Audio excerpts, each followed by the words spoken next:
अनोखा गिफ्ट। अरे इसे तुमने क्यों छुआ?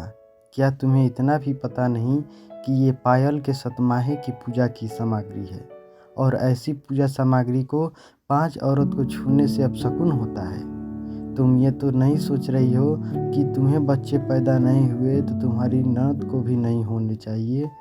कहीं ऐसा तो नहीं कि ननद की खुशी तुमसे देखी नहीं जा रही है? मम्मी जी, मैं किसी तरह अपने आंसुओं को रोककर शिल्पा इतना ही बोल पाई थी कि इतने में पायल, जो उसकी ननद कम सहेली ज़्यादा थी, वो बोल उठी, भाभी, आपसे मुझे ऐसी उम्मीद नहीं थी।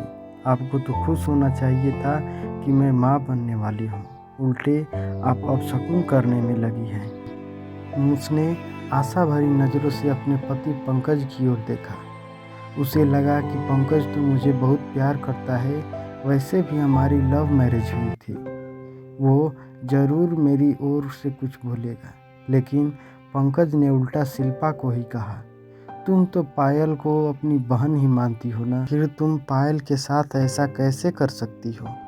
कोई भी महिला सास ननद के ताने एक बार सहन कर सकती है, लेकिन यदि उसका पति, जिस पर उसने अपना सब कुछ निछावर कर दिया, जिसके साथ 7 जन्मों तक साथ निभाने की कस्में खाई, यदि वो ही ऐसे ताने मारे, तो शिल्पा रोते रोते चुपचाप किचन में काम करने लगी। बाँझ होने के नाते वो पूजा सामग्री को तो हाथ नहीं लगा सकती थी, लेकिन एक बहू होने के नाते घर के सभी काम पूरी जिम्मेदारी के साथ पूरे करने थे, चाहे उसका मन अंदर ही अंदर कितना भी रो रहा हो। वो सोचने लगी कि वो माँ नहीं बन सकती, इसमें उसकी क्या गलती है? माँ बनना या न बनना क्या नारी के खुद के हाथ में है? उससे अचरज इस बात का हो रहा था कि इतने पढ़े लिखे परिवार के लोगों की भी सोच कितनी दकियानुसी है।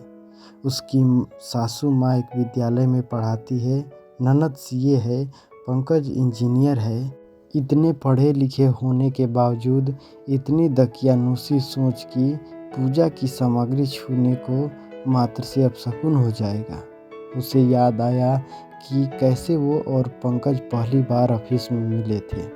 शिल्पा ऑफिस में एक प्रेजेंटेशन दे रही थी।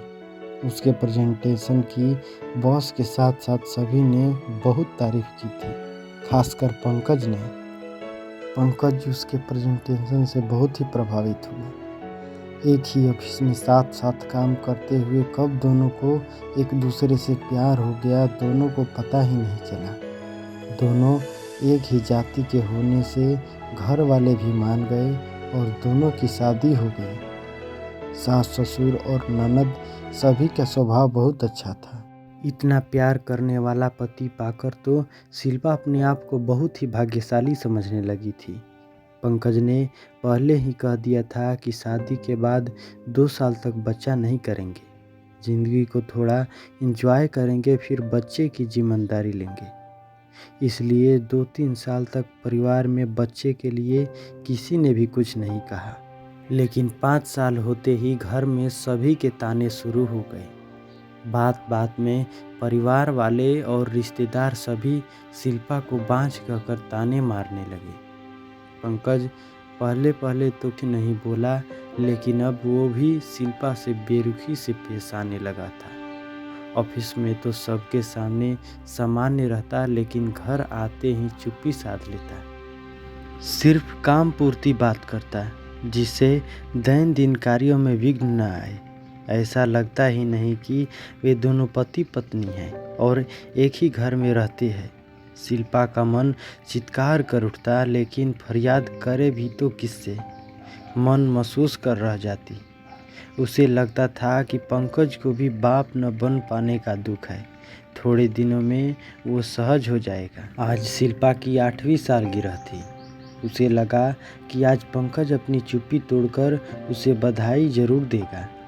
उसने पंकज की पसंद का नाश्ता बनाया, नई क्रॉकरी में नाश्ता दिया, लेकिन पंकज ने चुपचाप नाश्ता किया और बिना एक शब्द बोले ऑफिस के लिए निकल गया। शिल्पा ने तबीयत का बहाना करके ऑफिस से छुट्टी ले ली थी। ताकि डिनर अच्छे से तैयार करके बेडरूम को भी बहुत अच्छे से सजाकर वो पंकज को सरप्राइज़ देना चाहती थी। पंकज ने एक बार पूछा भी नहीं कि तुमने ऑफिस से छुट्टी क्यों ली, क्या तुम्हारी सचमुच तबीयत खराब है?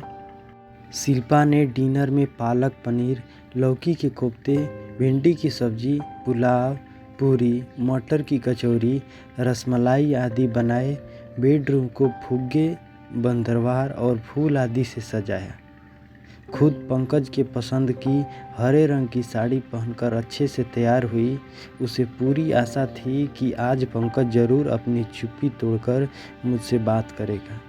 मैं उसे बच्चा गोद लेने के लिए मना लूँगी। शाम को जब पंकज घर आया तो उसने शिल्पा की ओर नज़र उठाकर भी नहीं देखा। उसने सोचा शायद बेडरूम में जाकर फिर विश करेगा।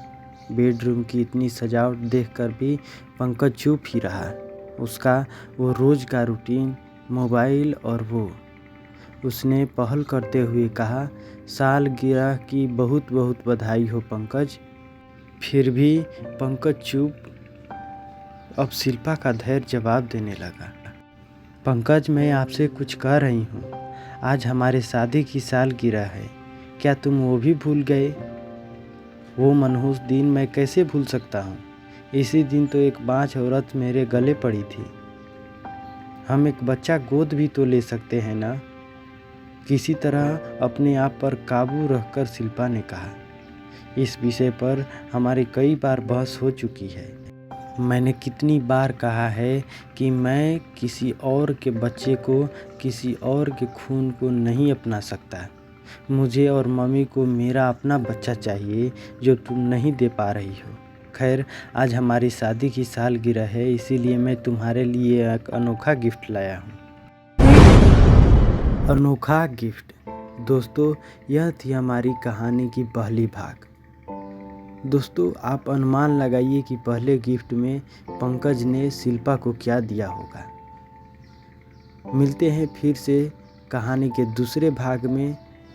तब तक के लिए कमेंट में ज़रूर अपनी राय दें कि ये कहानी आपको कैसा लगा।